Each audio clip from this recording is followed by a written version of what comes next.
Have you ever felt exhausted from helping others? Like you're giving everything you have, and yet there's nothing left for yourself? You're not alone. Many of us are so focused on taking care of others that we forget about the most important person in the process, ourselves. This is called self-neglect, and it's more common than you'd think. Let's get into the details. 1. The problem or challenges. Every day, people engage in a wide variety of activities, including going to work, spending time with loved ones, and pitching in to help out colleagues. Some even go so far as to work or text late at night, look so exhausted, and eventually give up and collapse into bed. When we give too much of ourselves, it often leads to emotional burnout and physical exhaustion. You might feel irritable, anxious, or completely worn out. Maybe you're snapping at people you love or dreading tasks that once felt fulfilling.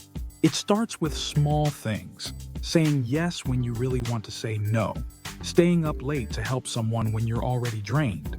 These moments add up, and before you know it, you're running on empty. Your body gives you warning signs, headaches, fatigue, trouble sleeping, but if you keep ignoring them, it can turn into something more serious such as emotional burnout, anxiety, depression. 2. Exploration or development. But why do we do it? Why do we neglect our own needs while helping others? Part of it is the pressure society places on us. We're taught that helping others is noble and that selflessness is a virtue. Actually, these days, it is common to see posts on social media encouraging people to always be there for others. Sometimes it's including the expectations from family or culture. You might believe that if you don't step up, you'll be letting people down. Or maybe, deep down, you feel that your worth comes from what you can give to others. This belief is powerful and dangerous. There are times when people put themselves last in order to help others, and then they have to work late into the night to get everything done. While helping others is valuable, it can become toxic when it leads to the neglect of your own well-being.